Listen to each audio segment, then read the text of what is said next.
Okay, so we are not registered dietitians. We're not giving meal plans of any kind.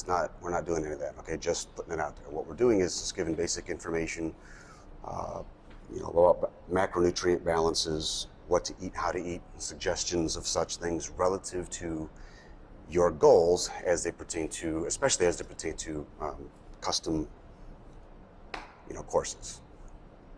All right, first question. Hey, quick question.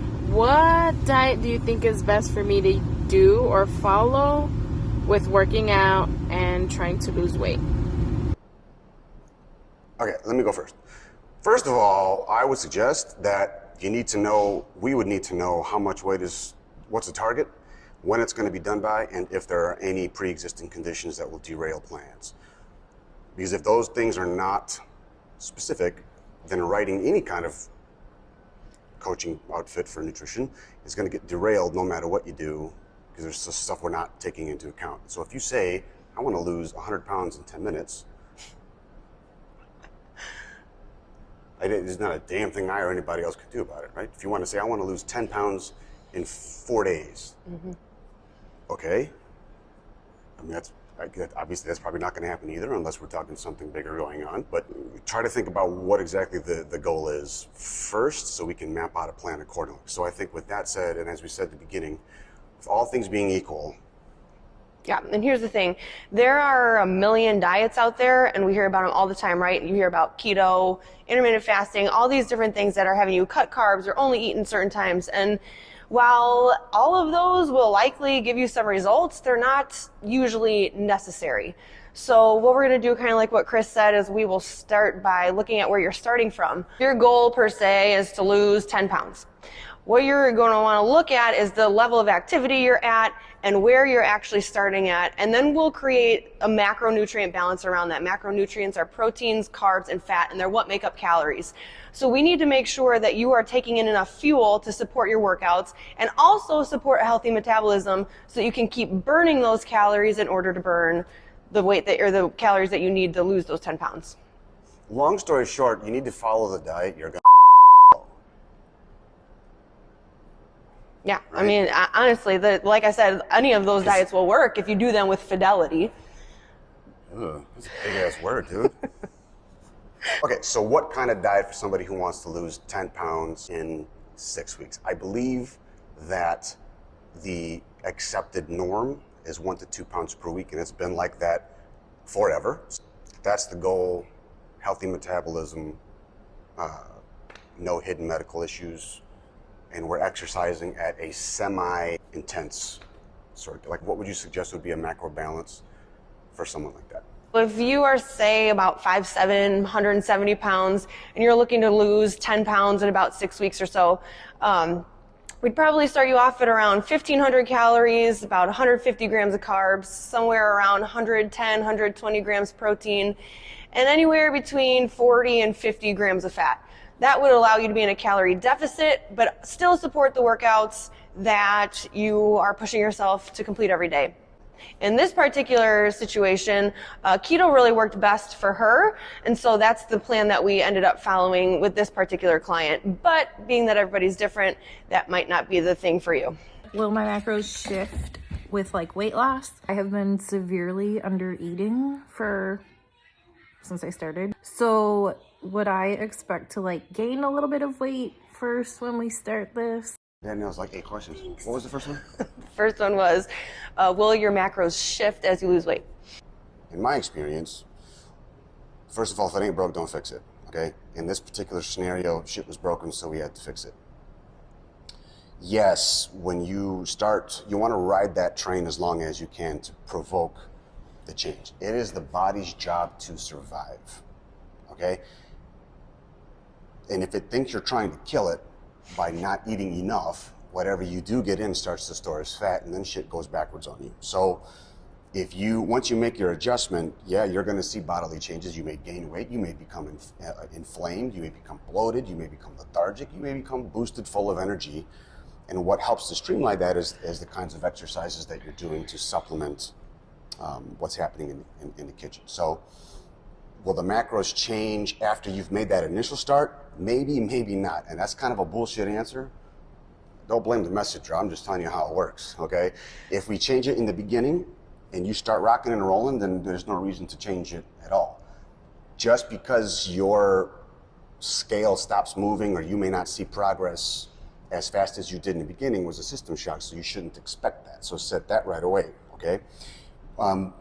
Once you start to narrow down, okay, your body reacts to this, then yeah, I would start to plan for the moment you reach plateau.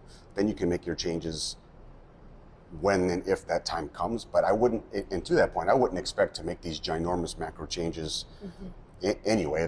But it'll be enough to adjust to whatever your body is telling us that it needs. And like I said, to answer that second question, if you're in a caloric deficit, basically anyways, in the beginning, and you're not getting enough to survive, let alone sustain a workout,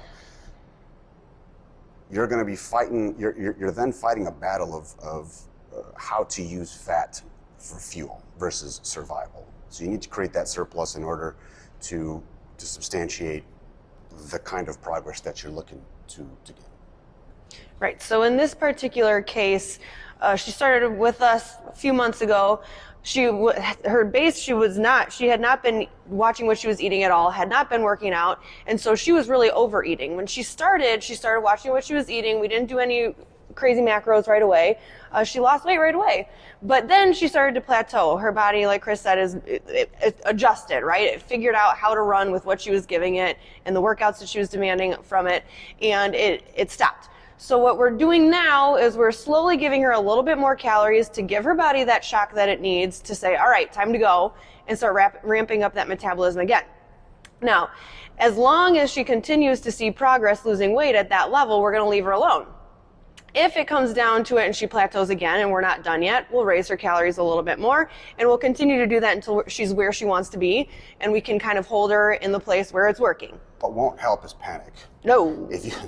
Again, we're looking at 1 to 2 pounds on our average as our goal. If it doesn't happen right away, that's okay. It takes a couple weeks for your body to figure it out. Be patient. Let it work. Let it do its work. It takes a minute for your body to figure it out and get used to it, because when you do add a couple more calories, it does kind of go, oh gosh, like what is that?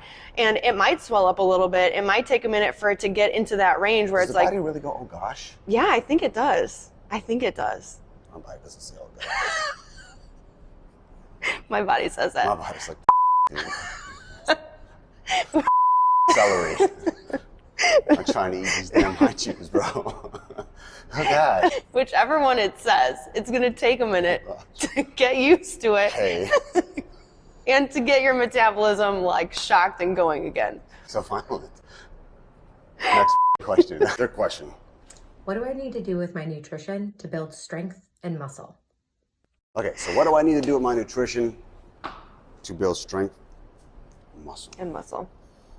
What's a good question is that she didn't ask the kind of diet. It was, what do I need to do? So from a macro, again, cutting calories, macro balances, even for females. And I have to specify that because y'all are different. All right, even for females, again, protein's still going to be higher up on the list to maintain and to grow muscle. What happens is there may even be an even amount of carbs in that particular scenario than there would be protein. It'll be close, and depending on who you are as a human and what your metabolic process is like, your experience and such, it may be higher than the protein value. Not all the time, and I don't see it that often. Again, it depends on the kind of muscular goals you have in terms of hypertrophic focus, but number one, fat will always be low. Like otherwise, if you want to build muscle, get the protein in. Plant-based, or if you're trying to get the cow, it makes no difference. You got to get your protein in. Don't fuck me like that. Like what? I can just feel you looking at me. It makes me uncomfortable. Okay, let's focus. What was I saying? Oh, macro balances. So typical general rule of thumb here: you want to build muscle, you got to get your protein up. But again, even for females, that's not going to change. The only thing that would change is the carb percentage may be higher depending on your activity and what that lean goal is. Now, I know, in this case, she wants to get that lean tissue in. I mean, I think if it was given the choice, everybody would say, I want to build lean muscle. So what you want to do to your diet is, in that case, is to adjust.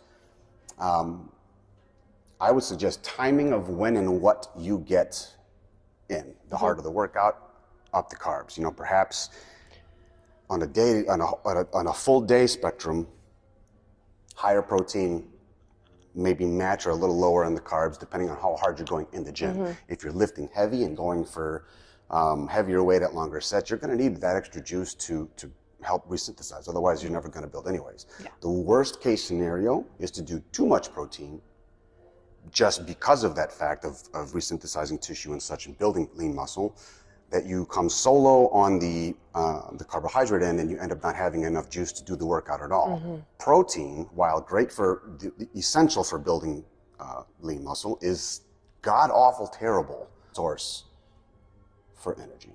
Don't do it. Don't do it. If you're going to be using your nutrition to help you, why are you staring at me? Because I was thinking, are you supposed to use gonna be? I don't know, I say it all the time. But you don't think you should. Hey, whatever, you know, go ahead. To build muscle and strength. She told me what my hair is. Yes. I can't see it. You told me not to look at you. So if you're going to be using your nutrition to help you build strength and muscle alongside those workouts that you're doing, you are going to need to be in a calorie surplus. Muscle is built from extra, okay? You can't build new tissue from nothing.